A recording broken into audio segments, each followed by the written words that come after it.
Dios los bendiga, alumnos, ¿cómo están? Que la paz de Dios esté con cada uno de ustedes. Vamos a hacer hoy, vamos a llevar adelante la segunda parte de lo que es la doctrina del hombre, ¿no es cierto? Estamos haciendo una doble transmisión, por ahí nos ven repetidos, pero hay algunos que no tienen acceso, no tienen cuenta de Facebook y no pueden recibir el video bajo esta plataforma, por eso vamos a hacer una conexión doble o compartida, ¿no es cierto?, con el canal de YouTube para poder llegar a aquellos que no tienen Facebook. Bueno, como les decía recién, vamos a abordar la segunda parte de lo que es la doctrina del hombre, ¿no? En la primera clase estuvimos repasando, viendo, más que todo aprendiendo, cuáles eran las características del espíritu humano, ¿no es cierto? ¿Cuál era el origen? ¿Qué diferencias había entre el espíritu humano y el espíritu de Dios? ¿Por qué necesariamente tenían que coexistir el alma con el cuerpo? ¿Y por qué no se podían disociar ni el alma del cuerpo ni el cuerpo del alma? ¿Cómo era la interrelación entre los tres? ¿Quién de ellos era más importante? ¿Quién permanecía? ¿Quién volvía con Dios? ¿No es cierto? Esto lo vimos en la primera enseñanza, en el primer video. Y hoy vamos a estar repasando, más que todo vamos a abordar lo que es el concepto de alma, ¿no? Características del alma, cómo se relaciona el alma con el cuerpo, por qué son necesarias algunas condiciones, vamos a estar por ahí hasta cuestionando algunas, o por lo menos planteando cuál es nuestra idea o compartimos el concepto o las ideas que nos enseñan los grandes teólogos, los grandes eruditos que han establecido una hipótesis, ¿no es cierto?, con relación a algunas características de esa relación entre el alma y el cuerpo, el alma y el espíritu, qué es lo que sucede con el alma y el pecado, cómo se relacionan ambos, ¿no es cierto?, cuáles son las consecuencias de la primera y de la segunda. Eso lo vamos a estar viendo hoy.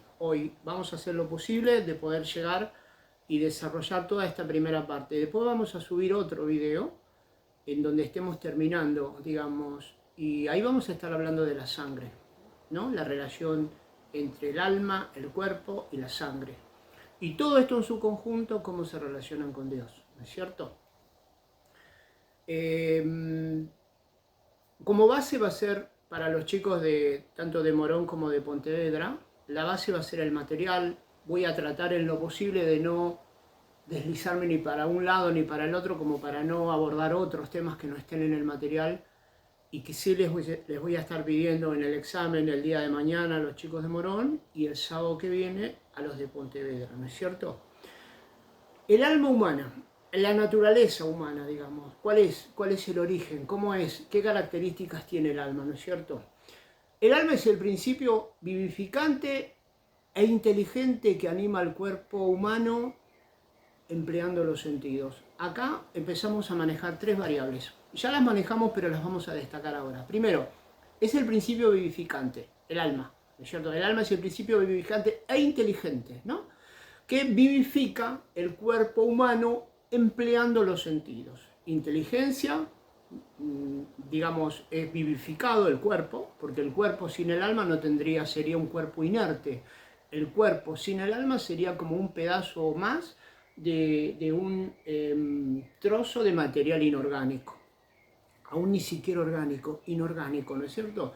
Entonces, ¿qué es lo que le da vida al cuerpo? Es precisamente el alma. ¿Y qué utiliza el cuerpo para manifestar esa vivificación? Los sentidos.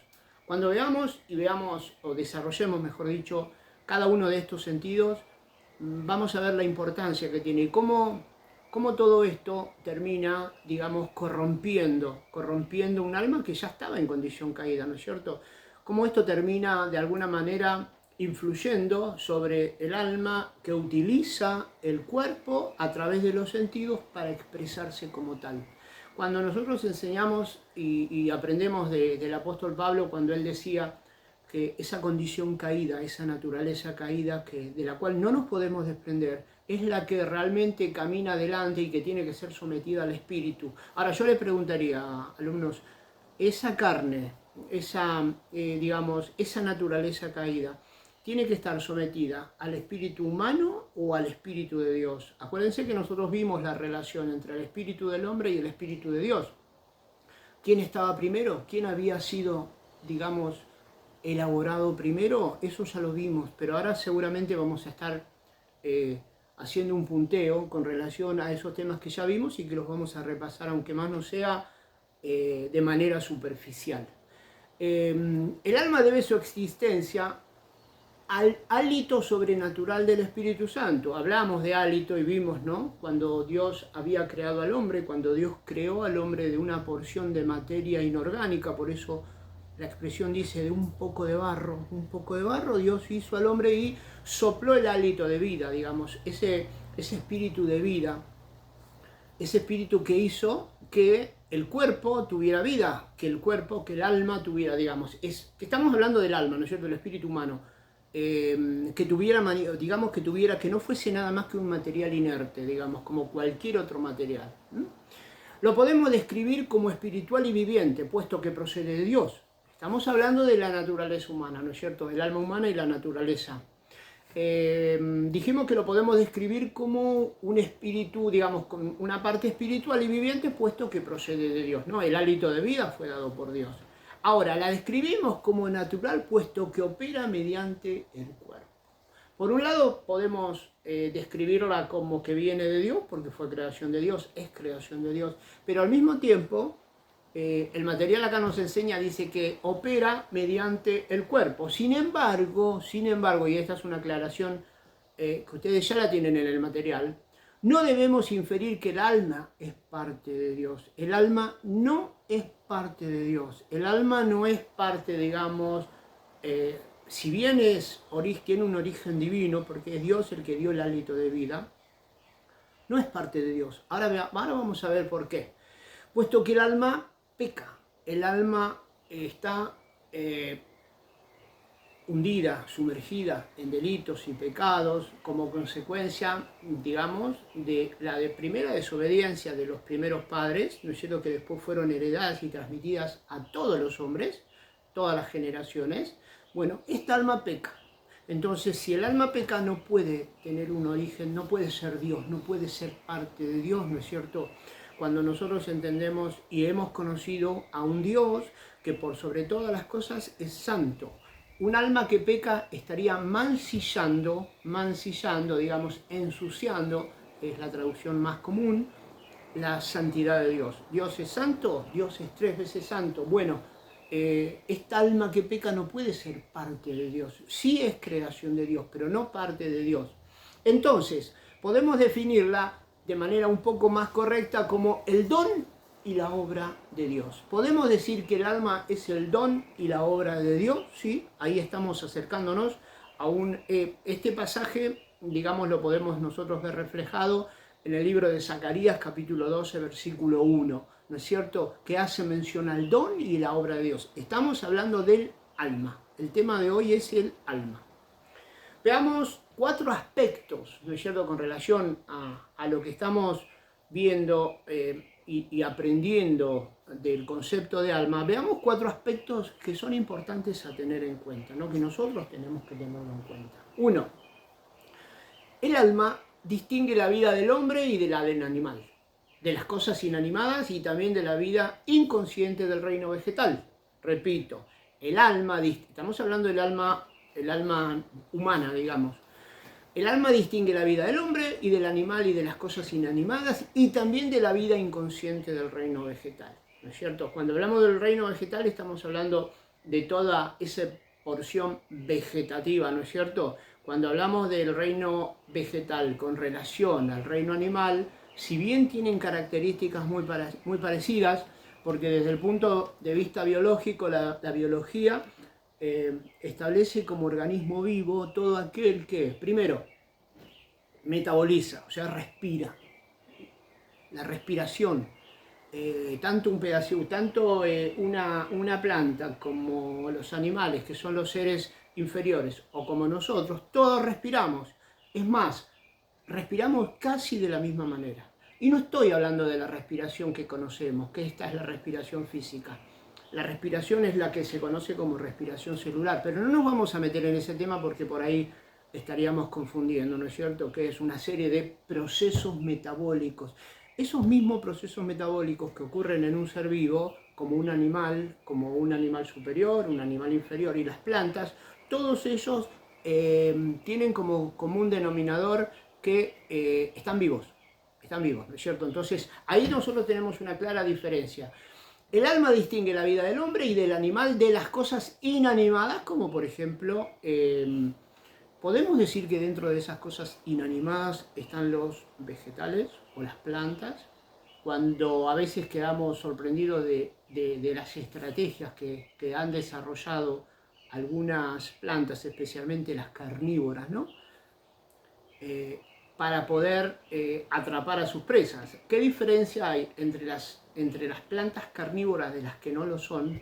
Que las plantas carnívoras, la única manera que tienen de fijar el nitrógeno, ¿no? Porque la función de alimentarse de un organismo vivo precisamente es porque no pueden sintetizar el nitrógeno, ¿no? El nitrógeno, que es uno de los elementos indispensables en la vida de las plantas. Bueno, las plantas, Dios las creó de esa manera. Como no pueden absorber el nitrógeno del suelo, como si, por ejemplo, lo resuelve una leguminosa, un trébol, una planta de porotos, una acacia, un algarrobo, son todas leguminosas de la misma familia.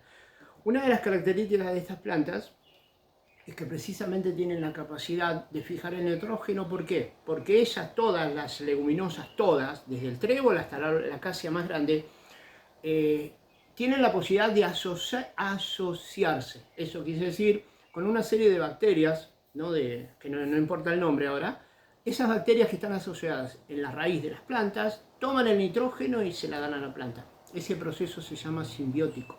Pero es algo dicho al pasar, ¿no es cierto? Ahora, tanto el hombre como las creaciones inferiores, como animales y bestias, tienen alma. ¿Cómo es esto? Tanto el hombre como las creaciones inferiores, como animales o bestias, tienen alma. Génesis 1:20, ¿no? Cuando hablamos de alma, ahora vamos a ver por qué decimos que un animal inferior, como puede ser cualquiera, tiene un alma. A diferencia del alma que tenemos nosotros, es terrenal. ¿Por qué? Porque el alma que tiene el hombre como creación, como cúspide, digamos, como frutilla de la torta, tiene otro tipo de alma, que es un alma divina, dada por nuestro Creador. Nuestro Creador es el que nos dio con el hálito de vida, nos da esa alma, y el cuerpo inanimado comienza a tener vida, ¿no es cierto? El alma distingue al hombre de los animales. ¿Cómo es esto? Si recién dijimos que tanto uno como otro, bueno, estamos profundizando ahí algunas características para que veamos esto. El alma distingue al hombre de los animales. Los animales tienen alma, sí, pero es un alma terrena que parece morir en el cuerpo. ¿Cómo es esto? ¿Un alma terrena que parece morir en el cuerpo? Sí, efectivamente es así. Cualquiera de nuestras mascotas, perritos, gatos que tenemos, obviamente que tienen un alma, pero es terrenal. Cuando el cuerpo, después de que hayan ellos vivido el tiempo que les toca vivir, esa alma perece con el cuerpo. No hay vestigio de nada, a diferencia de nuestra alma, que es inmortal. Nuestra alma es ese hálito de vida que Dios nos dio cuando nos creó y que permanece, trasciende esta vida terrenal, ¿no es cierto? El alma del hombre es una cualidad diferente, dado que está vivificado por el espíritu humano. Acá estamos volviendo a un concepto que aprendimos la semana que viene. El alma, repito, tiene una cualidad diferente, el alma humana, ¿no? Dado que está vivificado, dice el material, por el espíritu humano. Entonces, ¿cómo es esto? Vivificado por el espíritu humano. Toda carne no es la misma carne, de manera que es así con el alma. Hay un alma humana y otra que no lo es. Hay un alma humana y otra que no lo es. Los animales tienen vida vegetativa y sensitiva. Cuando hablamos de sensitiva estamos hablando de instinto. Lo vamos a ver un poquito más adelante. Los animales, tienen un instinto de supervivencia. Nosotros tenemos instinto de conservación, una serie de instintos que de alguna manera los instintos son aquellos sentidos que Dios proveyó al hombre para que pudiera llevar una vida terrenal satisfactoria. Los instintos fueron dados por Dios, sí. ¿Son parte de la creación? Sí. ¿Cuál es la función? Llevar una vida, digamos, a lo largo de esta vida terrenal de la mejor manera posible, ¿no? Eso quise decir. Entonces, los animales tienen vida vegetativa y sensitiva. En cambio, el hombre tiene vida vegetativa, sensitiva, intelectual y moral. ¿Producto de qué? De que tiene un alma. A diferencia de los animales, esta es un alma dada por Dios, ¿no es cierto? Producto de el hálito de vida que Dios nos dio a cada uno de nosotros. Al hombre en general, ¿no? El alma distingue a un hombre de otro.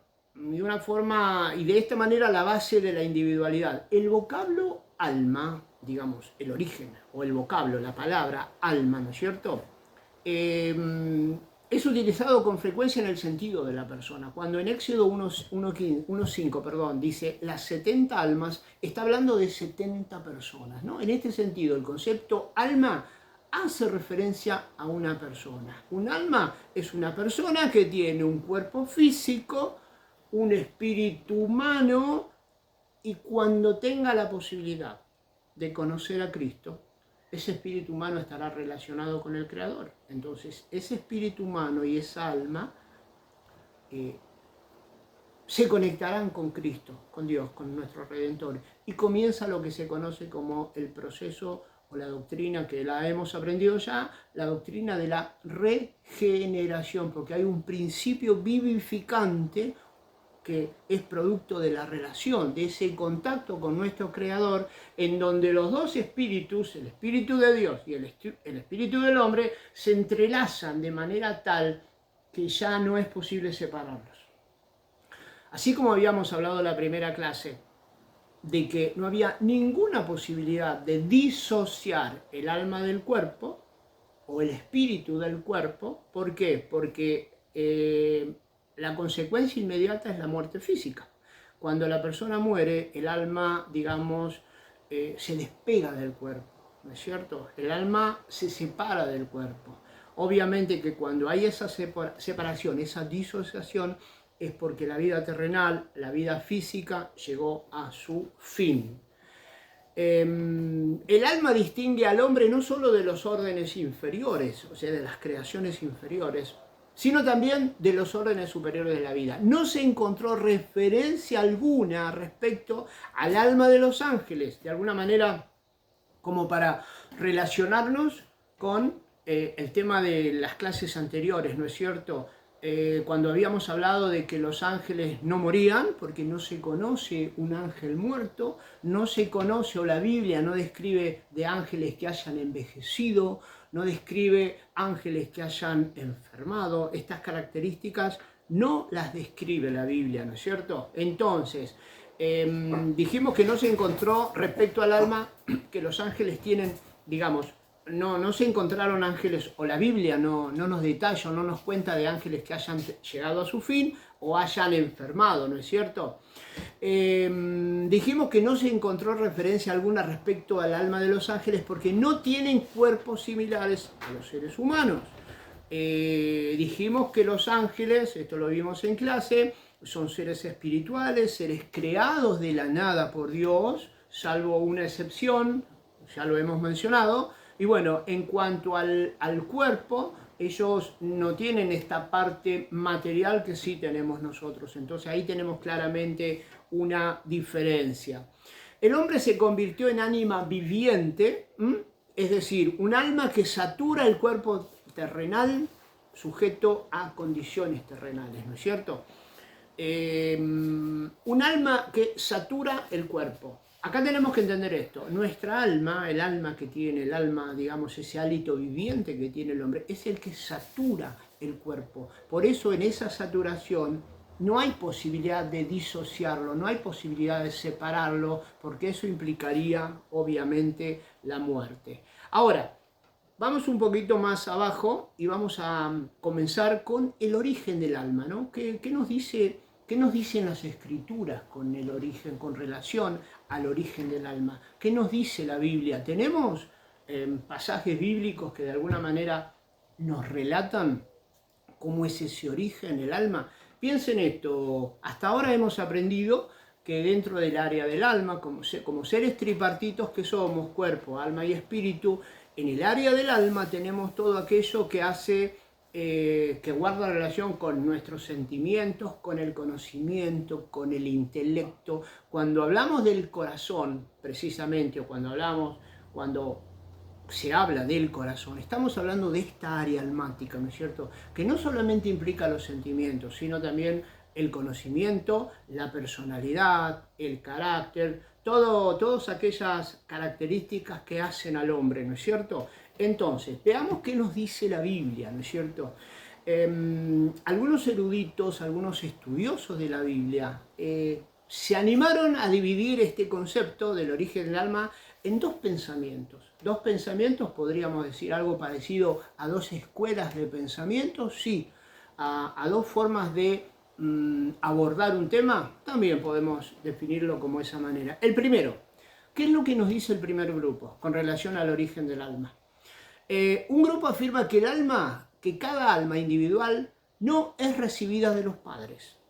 Repito, que cada alma individual no es recibida de los padres, sino que es una creación divina inmediata.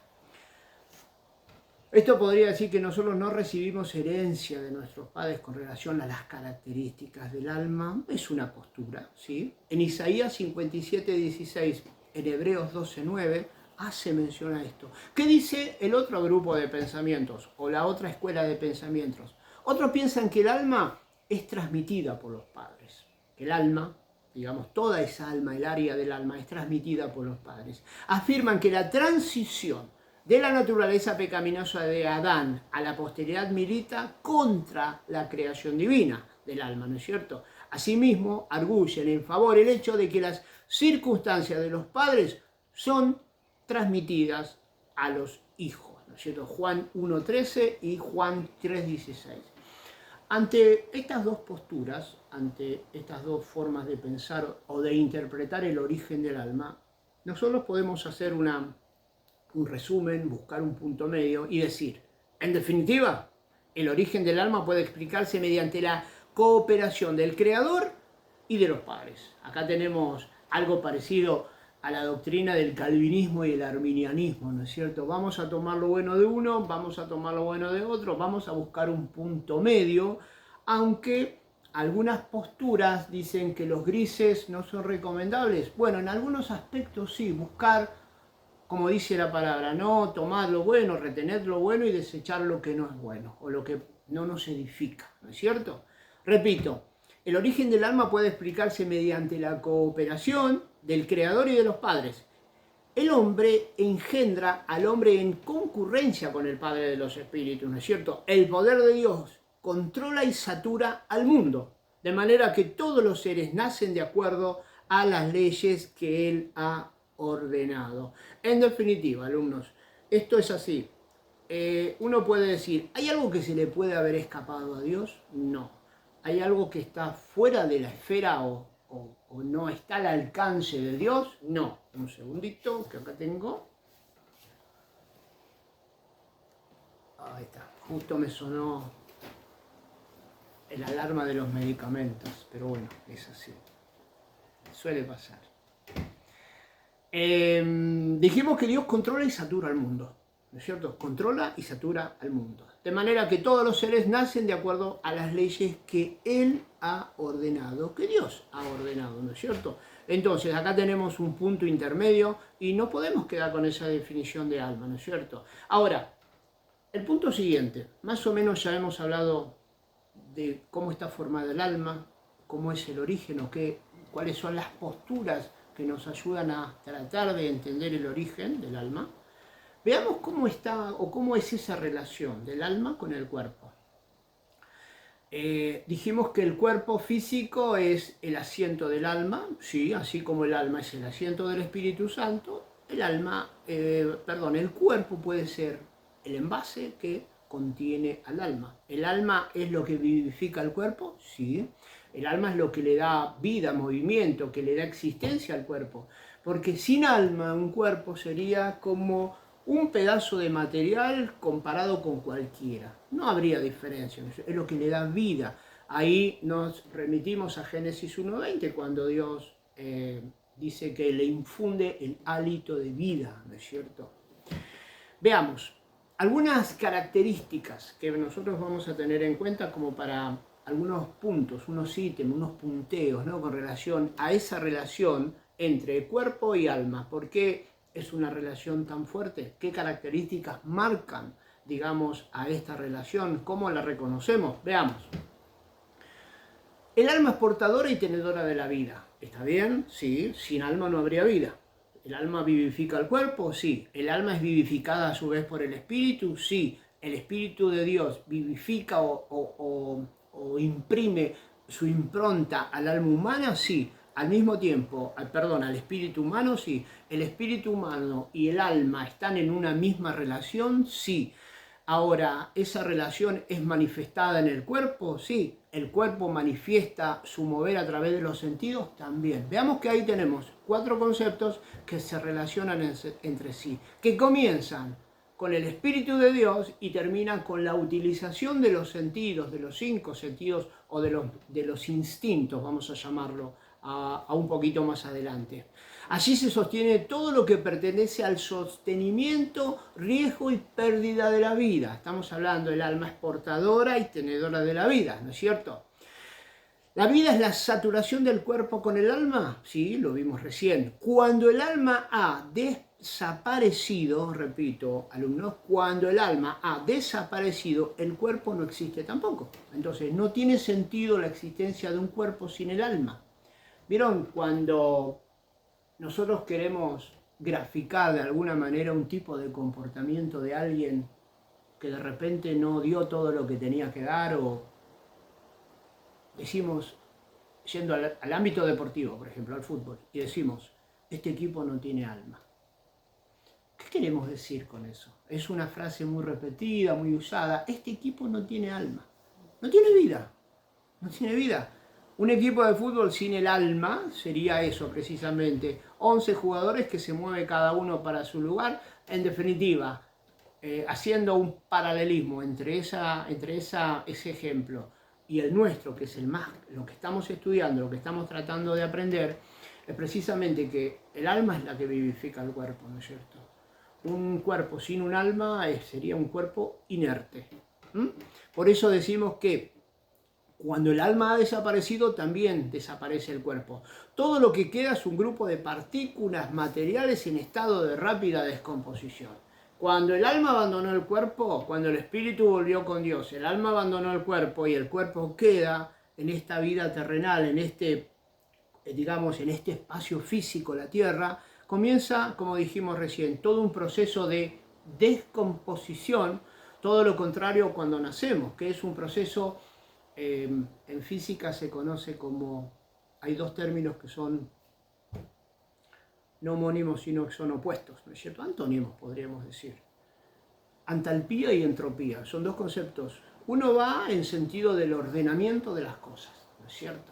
En un momento nosotros nacemos, crecemos, todo nuestro organismo se va ordenando para llegar a ser una persona madura, que aproximadamente a los 20, 25 años dejamos de crecer, ya ese proceso comienza a descender y ya comienza un proceso de desorden. Digamos, todo lo que habíamos acumulado hasta los 25 años, comenzamos a utilizarlo. Ya no para crecer, sino para mantener. Esto es como aquel que no produce, aquel que solamente está viviendo de un dinero, llega un momento en que dejó de producir, ese dinero alcanzó para mantener. Y hay un momento en que uno empieza a gastar lo que tenía, en una cuestión de mantenimiento. Con el cuerpo pasa exactamente lo mismo, ¿no es cierto? Ese proceso de entropía y entalpía, que son uno en sentido de ordenamiento de las cosas y el otro en todo lo contrario. Bueno, cuando la persona deja, cuando la persona muere, cuando el alma se separa, el alma, la vida, el principio vivificante se separa del cuerpo, ese cuerpo comienza a ser comido por los gusanitos, como decimos siempre, ¿no es cierto? ¿Y es natural que así sea? Sí. La palabra de Dios nos asegura cuando dice que del polvo hemos venido y al polvo vamos a volver. Esta es una figura retórica, ¿no? Una herramienta que nos da la hermenéutica para poder entender cómo venimos de un lugar y volvemos a ese lugar, ¿no es cierto? Obviamente porque Dios lo dispuso así. La segunda característica, el alma satura y habita toda parte del cuerpo. Repito, el alma satura y habita toda parte del cuerpo y afecta directamente a todas las partes del cuerpo. La expresión mi interior. ¿Cuántas veces uno dice mi interior? Tengo mi interior de esta manera, ¿no? Cuando decimos mi interior o frase parecida, es la terminología que se emplea con frecuencia para describir los órganos internos saturados por el alma. Cuando hablo de mi interior estoy hablando de esa descripción de órganos internos que son saturados por el alma, ¿no es cierto? ¿Vieron cuando uno comienza a tener vivencias emocionales? Por dar un ejemplo nada más, uno tiene a tener, y esas vivencias emocionales, ya sean alegría, tristeza, nerviosismo, ansiedad, toda repercute en el cuerpo, ¿no es cierto? Uno expresa con el cuerpo cuando está contento, uno expresa también con el cuerpo cuando está triste, cuando está ansioso, cuando tiene tristeza, cuando tiene desesperación, cuando tiene alegría, ¿no es cierto? A veces decimos, me siento de esta manera y lo primero que nos dicen, bueno, avísale a tu rostro, avísale a tu cara que diga lo mismo. Precisamente porque nuestro cuerpo físico, que es saturado por el alma, y en el alma tenemos todas estas emociones, sentimientos, es la que expresa. Por eso hablamos y decimos que el alma está absolutamente, que nuestro cuerpo, perdón, está absolutamente saturado por el alma, ¿no es cierto? Y dijimos que también afecta a todas las partes del cuerpo. Lo podemos ver claramente en los pasajes de las Escrituras, por ejemplo, en el Salmo 51:6, Zacarías 12, especialmente en el libro de los Salmos. El rey David, que es uno de los autores, no es el único de los autores que escribe o describe o escribe en el libro de los Salmos, sino hay otros más, pero él es el que tiene mayor cantidad de salmos. Él expresaba su dolor, su alegría a través de las emociones. Acuérdense de este pasaje, ¿no?, que nos cuenta en el libro Primera de Reyes, en el libro de Samuel, no me acuerdo en qué pasaje, que cuando David venía de la guerra y venía venciendo, dice que danzaba y tenía una danza muy particular, que era una danza en donde él expresaba emocionalmente su interior. Su alma estaba contenta, su espíritu estaba gozoso, y ¿quién lo manifestaba? Su cuerpo, ¿no es cierto? Veamos otra de las características, ¿no es cierto?, con relación a esa relación que hay entre el alma y el cuerpo. Por medio del cuerpo, estamos hablando de este envase, el alma recibe sus impresiones del mundo exterior. Dichas impresiones son recibidas a través de los sentidos y transmitidas por el cerebro por medio del sistema nervioso, ¿no es cierto? El alma trabaja esas impresiones mediante los procesos del intelecto, de la razón, de la memoria y de la imaginación. Todas esas sensaciones que nosotros recibimos del mundo exterior son dirigidas a través de los sentidos, son dirigidas a nuestro centro de procesamiento, por decirlo de alguna manera, en donde nuestro cerebro, en una cuestión de milésimas de segundo, procesa toda esa información y manda las órdenes. Esto es muy sencillo. Nosotros podemos estar en absoluta oscuridad, vamos caminando y tocamos algo caliente y bueno, entre que mis células epiteliales reciban el calor de haber rozado algo caliente, esa información sea mandada a mi cerebro lo procese, estoy hablando del alma, mi cerebro lo procese y envíe una respuesta a uno de los miembros inferiores, superiores, para que sea retirado, uno dice, y todo eso pasa en fracciones de milésimas de segundo, ¿no es cierto? Uno toca algo caliente y retira la mano. Uno miró algo que no le gustó y corrió la vista. Bueno, esa es una de las características. Por medio de las impresiones del mundo exterior, estas impresiones son recibidas por los sentidos y transmitidas al cerebro. Es un sistema nervioso central que maneja, digamos, El alma trabaja esas impresiones mediante los procesos de intelecto, la razón, la memoria y la imaginación. El alma establece el contacto con el mundo por medio del cuerpo. Ya hablamos de los sentidos, el medio del cuerpo, el cual es el instrumento del alma. ¿Cómo es esto? El alma o los sentidos... No, el cuerpo es el instrumento del alma. El cuerpo es lo que el alma utiliza para poder procesar, digamos, ese contacto con el cuerpo, con el mundo exterior, ¿no es cierto? Los actos sensitivos, intelectuales y volutivos son actividades del alma o del ser mismo. ¿Cómo es esto? Todos los procesos de sensaciones que tenemos, todo el intelecto que cada uno pueda tener, más o menos, ¿no es cierto? Y todas las voluntades y todas estas actividades caracterizan al alma, ¿no es cierto? Al alma. Ahora, soy efectivamente yo cuando dejo que digamos, estos actos sean transmitidos. Soy efectivamente yo, puse acá, el que ve y no meramente los ojos. Soy yo el que piensa y no meramente el intelecto. Digamos, cuando yo estoy observando, mirando algo, tengo que entender que soy yo un todo, no son mis ojos los que están mirando, sino es mi alma la que está mirando, ¿no es cierto? Un conjunto de sensaciones, un conjunto de, de sensaciones transmitidas a través de los sentidos, ¿no es cierto? En este momento uno dice, bueno, este soy yo, ¿no es cierto? Entonces cuando soy yo estoy hablando de mi parte material, estoy hablando de mi parte almática y de mi parte espiritual, todas interrelacionadas entre sí, ¿no es cierto? Ahora, qué importante, ¿no? Cuando veamos ahora un poquito más adelante, qué importante es el alma, que Pablo se tomó un espacio de tiempo para decir, todo aquello que quiero hacer, no lo hago. Aunque sé que estoy haciendo mal, no lo hago. Es más, todo aquello bueno que sí anhelo hacer, aunque quiera hacerlo, termino por no hacerlo. Entonces, acá nos remitimos a lo que es esa condición caída, esa condición tan fuerte, esa condición de pecado que hace de que el hombre esté separado de Dios y obviamente necesita a su Redentor, así como conocimos a Cristo. Y Él nos separó de esta condición caída, nos separó de esta condición pecaminosa, no de la condición caída. La condición caída permanece, ¿no es cierto? Uno no puede revertir eso, porque es algo que no se puede revertir. Pablo decía, lo que no quiero hacer, hago. Entonces, ese mal que mora en mí, ¿no es cierto? Ese mal, todo eso habita en el área del alma. Veamos cuál es la relación ahora entre el alma y el pecado, ¿no es cierto? El alma y el pecado, ¿cómo es esto? Primero, el alma, hasta hemos visto, ahora hemos repasado algunas características que nos marcan claramente, ¿no? El origen, el comportamiento, la composición, cómo se mueve, cómo trabaja, a quién utiliza, en el buen sentido, ¿no es cierto? Veamos ahora cómo se relaciona con el pecado. ¿Qué es el pecado? Es todo aquello, digamos, que nos separa de Dios. El pecado es el elemento determinante que hizo que un hombre y una mujer desobedecieran a Dios y fueran destituidos de su gloria.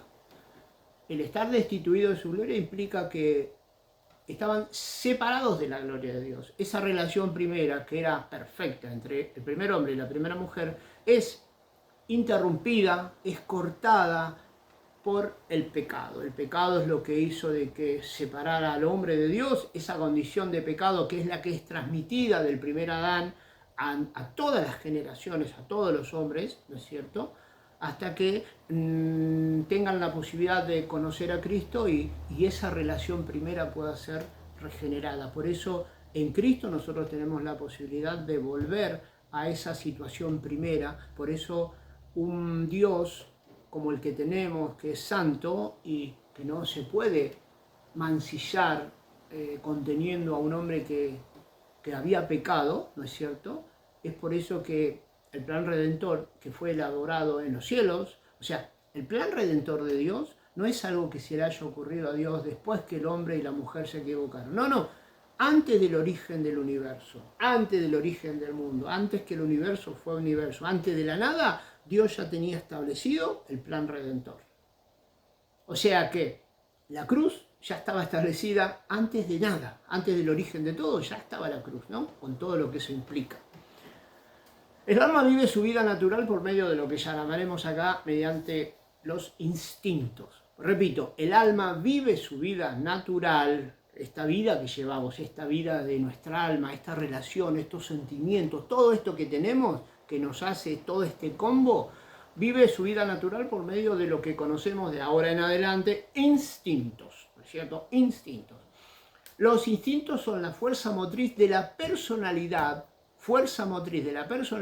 la cual el Creador dotó a fin de que el hombre fuera capacitado para su existencia terrenal, ¿no es cierto? Entonces, dijimos, instintos es lo que marca, es esa personalidad que cada uno de nosotros tiene, que Dios dotó para que tengamos una vida terrenal exitosa o capacitarlo para una existencia terrenal, ¿no es cierto? Estos sentidos, estamos hablando del alma y su relación con los sentidos, estos sentidos naturales implantados dentro de la criatura a fin de capacitarlo para hacer instintivamente lo que es necesario para el origen y la preservación de la vida natural. Acá quiero hacer un punto. Piensen esto. ¿Los animales se mueven por un instinto de conservación? Sí.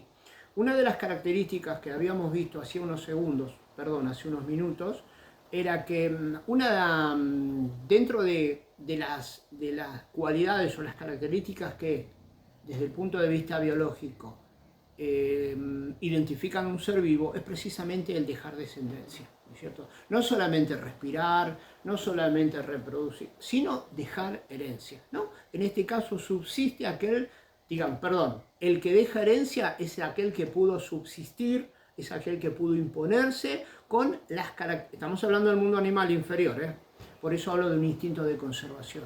Es aquel que se ha dotado y que ha de alguna manera, ante la presión del ambiente, desarrollarse, generar estrategias y poder sobrevivir. Esa subsistencia hizo de que al mismo tiempo pudiera dejar herencia, ¿no? Poder reproducirse. Entonces, reproduce y deja herencia es una de las características de los organismos vivos. Entonces, veamos 5 de esos instintos, ¿no es cierto? Veamos ahora como para ir más o menos cerrando la idea, ¿no es cierto? El primero de ellos, el instinto de conservación. ¿Qué es el instinto de conservación? Este instinto nos advierte del peligro, nos advierte y nos capacita para cuidarnos y protegernos. Nos advierte del peligro y nos capacita. El instinto de adquisición. Este nos lleva a adquirir lo que es necesario para subsistir.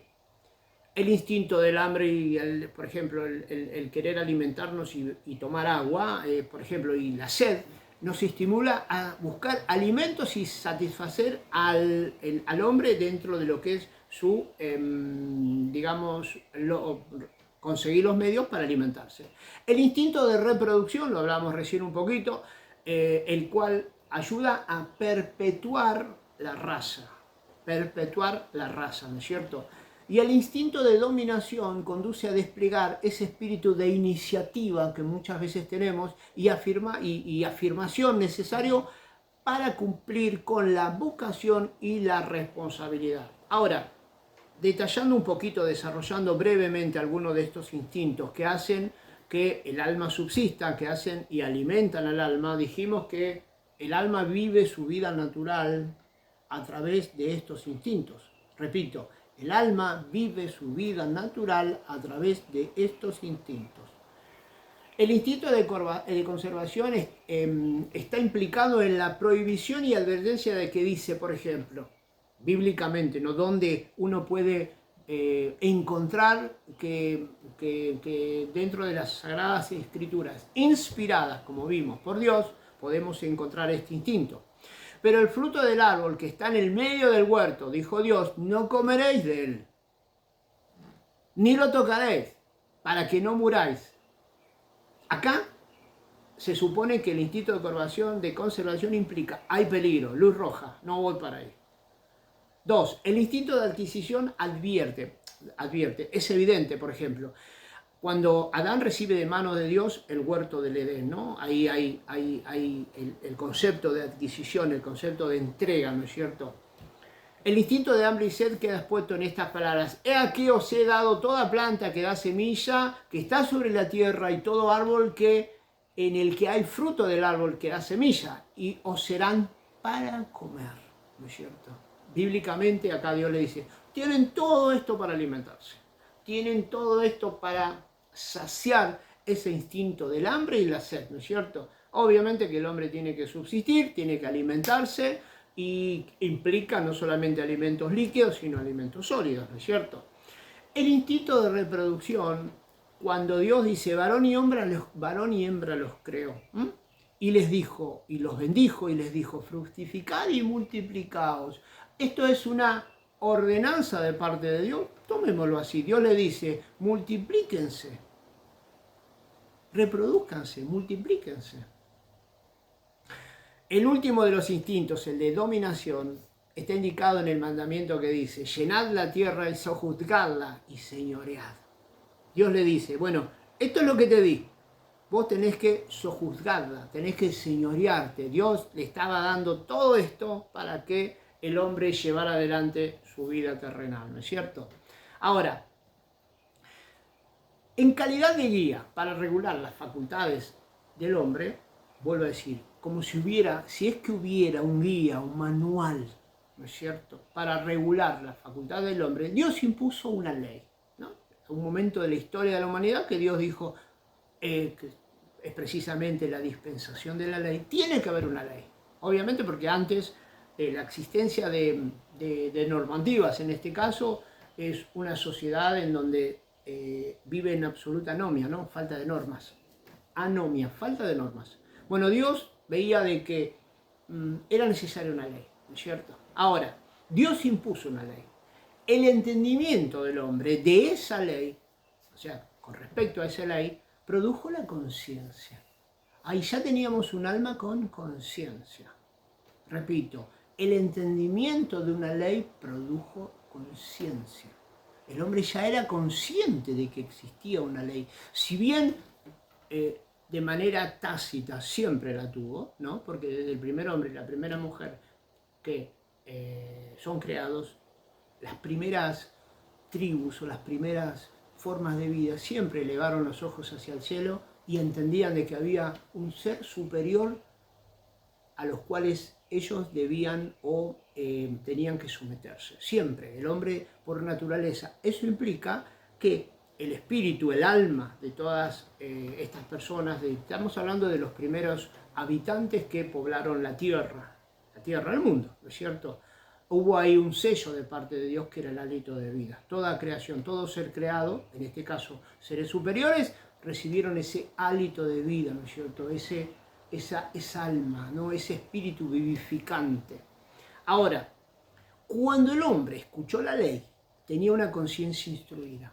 Acá tenemos un hombre que generó una conciencia, escucha la ley y ya tenía una conciencia instruida. Quiere decir, una conciencia que había entendido, que había sido preparada, que había entendido, comprendido y a la cual tenía que someterse. Una ley, ¿no es cierto? Ahora, cuando desobedeció esa ley, estamos hablando de la conciencia. Cuando esta conciencia entendió que desobedeció la ley, sufrió los efectos de una conciencia que lo acusaba. ¿Cuántos de nosotros muchas veces decimos o expresamos en algún momento de nuestras vidas, tengo la conciencia que me acusa? O tengo ese malestar de conciencia. Si hay algo de lo cual el hombre creado no puede escaparse, es precisamente de su conciencia.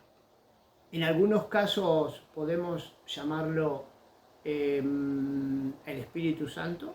Cuando una persona acepta a Cristo, no solamente tiene esa conciencia natural, almática, sino en este caso ya tiene un elemento mucho más vivificante, mucho más poderoso, que es la misma presencia de Dios representada en la tercera persona de la Trinidad. ¿No es cierto? Sí. El hombre conocía la ley, está bien, genera una conciencia.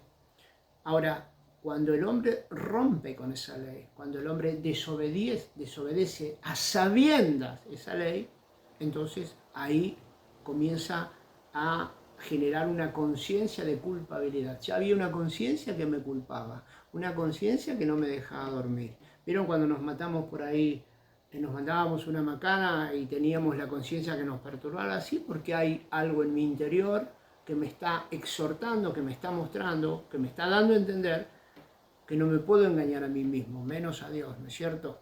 Seguimos. El alma, a sabiendas de buena voluntad, empleó el cuerpo para pecar contra Dios. Repito, el alma, a sabiendas y de buena voluntad, o sea, nadie lo empujó. Al alma nadie lo obligó. No se sintió presionado. El alma, a sabiendas y de buena voluntad, quiere decir con su propia voluntad, peca contra Dios. Esta combinación del alma que peca con un cuerpo humano constituye lo que se conoce como cuerpo del pecado. Repito, acá tenemos una definición que seguramente les voy a pedir que me la desarrollen en el examen. ¿Qué es el cuerpo del pecado? Es la combinación del alma que peca con un cuerpo humano. Esta alma que peca con un cuerpo humano constituye el cuerpo del pecado. Romanos 6:6. O también lo que se conoce como la carne. Cuando decimos, estás en la carne. Cuando éramos nuevos en las cosas de Dios, me decían, sos un carnaza o estás en la carne, estás chorreando sangre a través de la carne. Hablábamos de esta combinación del alma. Fíjense, el alma utiliza el cuerpo para pecar. El alma sin el cuerpo no, porque no podemos disociar un alma. Por eso cuando hablamos de almas errantes, no existen las almas errantes, ¿no es cierto? Hoy nosotros como conocedores de la revelación de Dios, sabemos que cuando un alma parte, tiene solamente dos lugares, o va a la presencia de Dios, o no. Porque el hombre pecó con el cuerpo, acá me olvidaba algo. La inclinación o deseo del alma en el empleo del cuerpo se describe con la frase intención de la carne. Repito, la inclinación o deseo del alma en el empleo del cuerpo. De esa manera se describe con la frase la intención de la carne. ¿Cuál es la intención de tu carne? Famosa frase, ¿no es cierto? Romanos 8:7. Porque el hombre pecó con el cuerpo, será juzgado de acuerdo con lo hecho por medio del cuerpo, ¿no? Segunda de Corintios 5:10. Y acá uno tiene clara conciencia, ¿no es cierto?, de la relación entre cuerpo, alma y pecado, ¿no es cierto? Uno ahora puede, no sé si tener más claro, sí, lo que podemos entender nosotros como alumnos del instituto es que hoy entendemos desde la etimología, por dar el ejemplo, desde el origen, desde cómo se constituyó uno u otro, cuando hablamos los deseos de la carne o las intenciones de la carne. Estamos hablando del alma, el alma que utiliza el cuerpo para pecar contra Dios. Y lo peor de todo, que lo utiliza voluntariamente, a sabiendas o de buena voluntad, como decíamos recién, ¿no es cierto? Cuando la carne es condenada, repito, cuando la carne es condenada, no se está haciendo referencia al cuerpo material, no estamos hablando de la carne del cuerpo, de lo material, ¿no? Sino al cuerpo empleado por el alma que peca. Repito, cuando la carne es condenada, no se está haciendo referencia al cuerpo material, sino al cuerpo empleado por el alma que peca. El alma que peca utiliza el cuerpo para pecar. El alma por sí sola no lo podría hacer. Utiliza el cuerpo y sus sentidos. Es el alma la que peca, no es el cuerpo. Los impulsos pecaminosos del alma son los que se deben destruir. Impulsos pecaminosos del alma, Pablo reconociendo. Y esa es la obra del Espíritu Santo. Ahí no podemos hacer nada si no es por, digamos, cuando hablamos de someter toda naturaleza pecaminosa, toda carne, toda sensación o anhelos de la carne, precisamente estamos hablando de esto. Un alma que utiliza el cuerpo para pecar contra Dios, ¿no es cierto? La carne debe definirse como la suma de todos los instintos del hombre, no como fueron recibidos por primera vez del Creador, sino después de haber sido torcidos y convertidos en anormales por el pecado. Es la naturaleza humana en su condición caída. Ahora entendemos lo que es una condición caída. Si bien ya lo entendíamos, ahora podemos tener un claro ejemplo de lo que es una condición caída, ¿no es cierto? Y bueno, sabemos que para esa condición caída, la respuesta se llama Cristo, ¿no es cierto? No en la condición caída propiamente dicha, porque esa naturaleza pecaminosa de la cual no nos vamos a desprender, si nos desprendemos de los efectos. Porque piensen que el efecto más preocupante de la naturaleza caída es precisamente la muerte espiritual. Ya hablamos de lo que es una muerte física, espiritual o segunda muerte. Bueno, la muerte espiritual, que antecede a la muerte segunda o la muerte eterna, es precisamente un alma que utiliza el cuerpo para pecar, ¿no es cierto? Y que no reconoce o no quiere arrepentirse o no desea hacerlo, ¿no es cierto? Cuando deliberadamente o sistemáticamente se practica el pecado, es sinónimo de decirle, Señor, hacete un costado, date vuelta, no me interesa esto con vos, ¿no es cierto? Quiero vivir mi vida, o la vida del alma, digamos, la vida del alma natural, que utiliza los sentidos, en este caso los instintos, para pecar contra Dios, ¿no es cierto? Para ir terminando, ¿no? Un par de conceptos nada más y terminamos. Una conciencia culpable que le dice al hombre que ha deshonrado a su hacedor y le advierte con respecto al terrible castigo. Repito, es una conciencia culpable que le dice al hombre que ha deshonrado a su hacedor y le advierte con respecto al terrible castigo. El terrible castigo es una eternidad sin Cristo, ¿no es cierto? Hoy me preguntaban a la mañana, estábamos chateando con un grupo que tengo de alumnos y me preguntaban precisamente con relación al castigo eterno, ¿no es cierto? ¿De quién hay que temer? ¿Podré yo temer en el caso de que una persona que no tenga a Cristo y vaya a un infierno o un posible infierno? ¿De quién teme? ¿De Satanás, que va a estar acompañándolo en el infierno? Porque el primero que va, yo o la persona que va al infierno, ¿de quién tiene que temer? ¿De Satanás? No, si Satanás va a ser parte de esa condenación. ¿Puede la persona que no conoce a Cristo temer a alguien que va a ser parte del castigo? No. En una ocasión una persona me dijo, muy sabiamente, el verdadero temor es caer en manos de la ira del Dios viviente. Ese es el verdadero temor reverente, que el que no tiene a Cristo va camino a esa condenación. En segundo lugar, la desnaturalización de los instintos reacciona contra el alma debilitando la voluntad. Vieron que una persona que dice no puedo, no tengo la voluntad para vencer este pecado, no tengo la voluntad para vencer esta práctica, esto que sé que no agrada a Dios y que me está hundiendo a mí en el pecado, porque lo está hundiendo. La práctica del pecado precisamente es poner en juego todas las promesas de Dios, ¿no es cierto? Ahora, y con esto termino, bajo la culpabilidad y el poder del pecado, el alma muere precisamente en delitos y pecados. Efesios 2:1, bajo la culpabilidad y el poder del pecado, culpa y pecado, el alma muere en delitos y pecados. Por eso es importante tener a Cristo en el corazón. Por eso es importante aceptar a Cristo como el dueño y Señor de nuestra vida, porque, entre otras cosas, lo primero de lo cual comenzamos a disfrutar no es precisamente la santificación, la regeneración. Comenzamos a ser templo del Espíritu Santo.